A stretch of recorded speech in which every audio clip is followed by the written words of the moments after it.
While searching for a cure to a deadly virus, a scientist accidentally created a horrifying form of rain. Anyone who came into contact with it died within seconds, screaming in unbearable pain. Within days, entire cities began disappearing from the map. But this story begins before all of that happened. At a university in Denmark, a young woman named Simone was rushing to her exam when her father, Frederick, suddenly appeared. Without explaining anything, he grabbed Simone and forced her into his car. Inside were her younger brother Rasmus and her mother. Frederick was visibly terrified and drove at extreme speed without answering any question. He was taking them deep into the forest toward a secret bunker built by his company, Apollo. The weather was rapidly deteriorating, and it felt like rain could start at any moment. Due to Frederick's reckless driving, several cars crashed ahead, completely blocking the road. Angry drivers began arguing with him, but Frederick ignored them. He pulled his family out of the car and ran with them into the forest. Just then, the first drops of rain began to fall. Using his fingerprint, Frederick quickly unlocked the bunker and rushed everyone inside. Inside the bunker, Simone and Rasmus were shocked. They couldn't understand why their father had brought them there. The bunker was fully equipped with years' worth of food, water, and an advanced air processing system. As Simone was about to question him, Frederick put on a protective suit and prepared to leave. He told them only one thing: no one leaves the bunker until I return. When Simone tried to stop him and demanded the truth, Frederick explained that the rain outside was spreading a deadly virus. Anyone exposed to it died within seconds. He was the only person capable of finding a cure, which is why he had to go to the company headquarters. Before leaving, he told Simone to take special care of Rasmus because he would play a crucial role in the future. Confused and scared, Simone watched her father leave the bunker. Later, when she checked the news on her phone, she was horrified. Everywhere she looked, there was death, chaos, and fear. People were collapsing on the streets,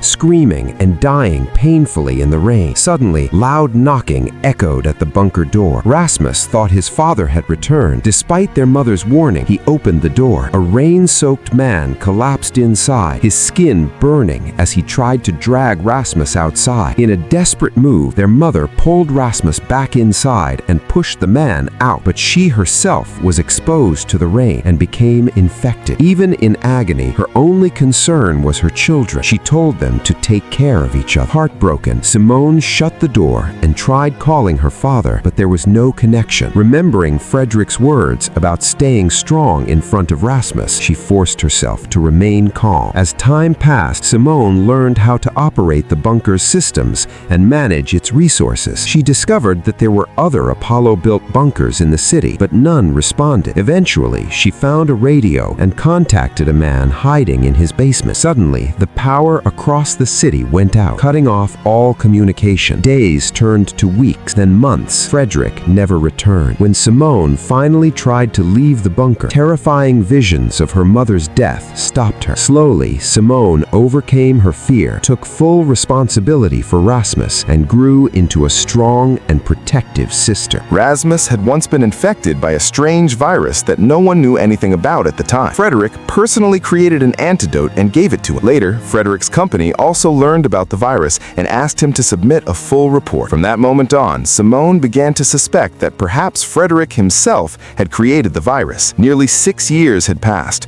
but Simone still had no information about her father. Rasmus had grown up, and with their food supplies running dangerously low, he wanted to go outside in search of food. Simone initially refused, but then realized that assessing the danger outside was necessary. One night, after Rasmus fell asleep, Simone decided to leave the bunker wearing a PPE suit. As soon as she stepped outside, terrifying visions of her mother appeared again, but this time she controlled herself and moved forward. She soon saw that her mother's body had turned into nothing more than a skeleton. A deer stood nearby as Simone continued forward. On the road, several cars lay abandoned and damaged, while dense forests had taken over the surroundings. Ignoring everything else, she focused on her mission and reached the hospital where survivors had once been kept safe. Despite calling out multiple times, there was no response. When Simone entered the building, she was met with total devastation.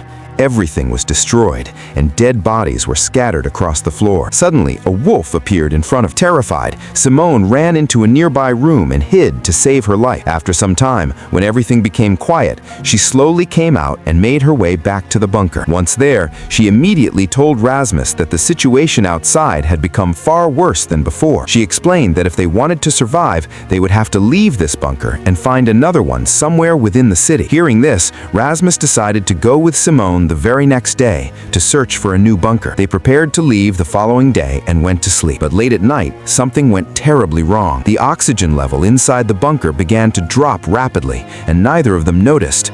Within minutes, Simone collapsed due to lack of oxygen. Fortunately, Rasmus heard the sound of the alarms in time. He quickly woke Simone up and carried her out of the bunker. They were now outside without PPE suits. Surprisingly, neither of them felt any discomfort. It was clear they could now survive outside without protective gear. But suddenly, a group of people surrounded them at gunpoint. These were the same people who had seen Simone wandering outside earlier. When she returned to the bunker, they had deliberately shut off the oxygen supply to take them hostage and steal their food supplies. The group locked Simone and Rasmus inside a room at gunpoint and began searching the bunker for food and supplies. However, Simone and Rasmus had already run out of rations, so the group found nothing. Furious, their leader Martin decided to leave them locked inside, which would have meant certain death. To survive, Simone wrote on a glass that she knew where food supplies could be found. After writing this, she deliberately destroyed the panel that contained the map of other bunkers. Now Martin had no choice. If he wanted food, he would have to free Simone and Rasmus, because the locations of the other bunkers existed only in Simone's memory. As Martin looked at Simone, he was reminded of his past.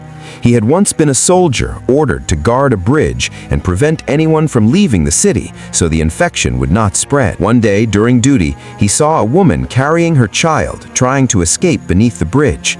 Martin fired warning shots into the air, but she did not stop. She courageously made it out of the city. Showing mercy, Martin chose not to shoot her. Later, his fellow soldiers called him to a nearby tent. There, he learned that the woman he had spared was infected, and after she left, many people in the camp died from the virus. This revelation shattered him. With the death of his last companion, Martin lost all patience. From that moment on, he decided never to trust anyone again.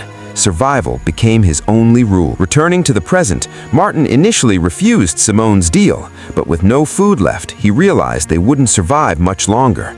Eventually, he accepted her terms and freed Simone and Rasmus, taking them outside with his team. After many years underground, stepping outside into fresh air and sunlight felt like a miracle to Simone and Rasmus.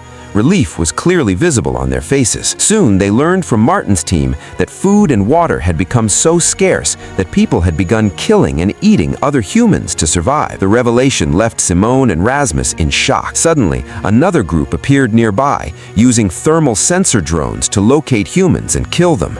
Acting fast, Martin covered everyone with aluminum foil to hide their body heat from the drones. However, two other survivors were nearby. One woman ran towards Simone's group. Simone wanted to help her, but Martin refused, warning that helping a stranger could put the entire team at risk. At that moment, a girl on the team, Betty, supported Simone. Without hesitation, they ran after the woman to save her. She slipped near a small river and fell. As attackers closed in, Martin arrived and instantly shot them. He never abandons his team, but the woman had fallen into the water and was now infected. Forced by reality, Martin shot her as well.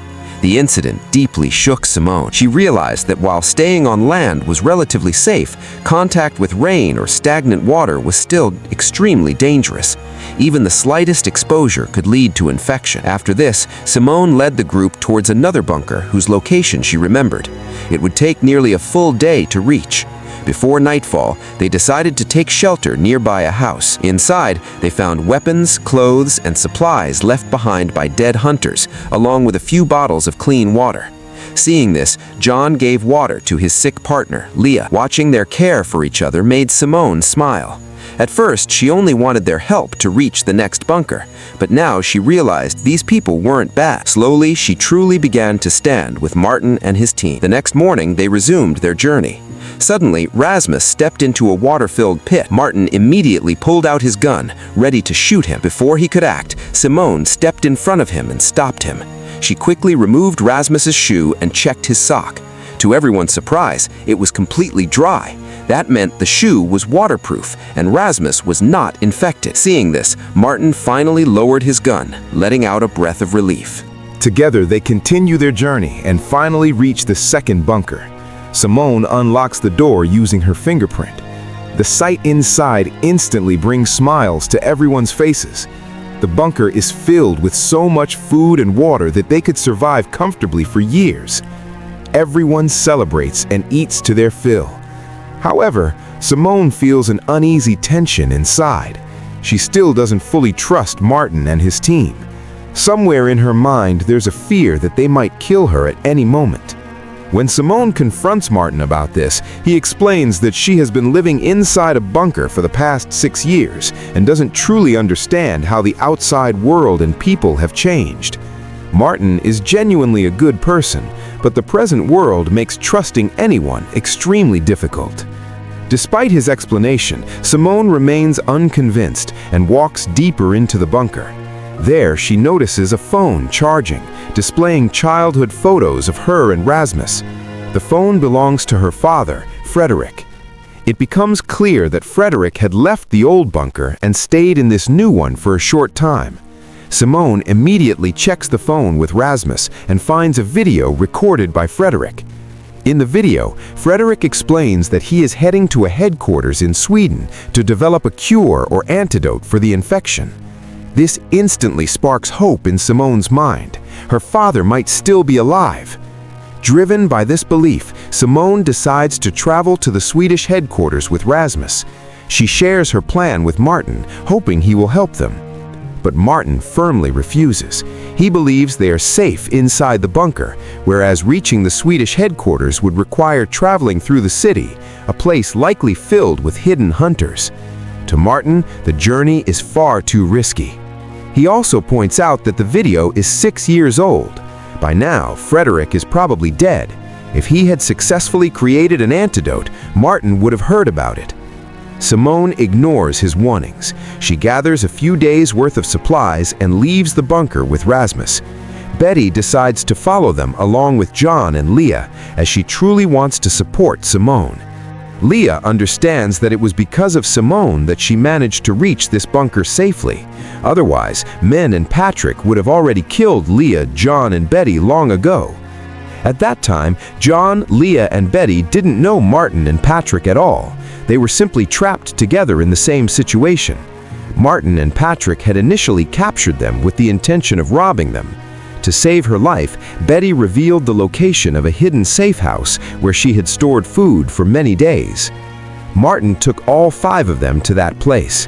There, they shared a meal together, and slowly a bond began to form among them. Being together actually started to feel good. That night, Betty asked Martin to provide protection for them. Martin agreed, and from that day onward, they all stayed together. In the present timeline, Simone and Rasmus had no idea that John, Leah, and Betty were following them. As they approached the city, they came across a bus blocking the road ahead. Exhausted, the two decided to rest inside the bus for a while. After some time, they noticed shadows of people moving outside. Frozen with fear, they waited, only to realize it was Betty, John, and Leah. Simone felt relieved and happy to see them. She suggested they return to the bunker for safety, but all 3 decided they wanted to stay with Simone instead. They reached a nearby spot that seemed relatively safe and began eating. Suddenly, a large group of hunters appeared, forcing them to flee immediately. While running, Simone became separated from the others and reached a fence along the road. The fence was covered with posters of missing people. Seeing them deeply saddened her. On the other side of the fence, she noticed a small child standing completely alone. Rain was about to start very soon. What will happen to them now? Will they manage to reach a safe place before the rain begins? To find out, make sure to like and subscribe. See you in the next video.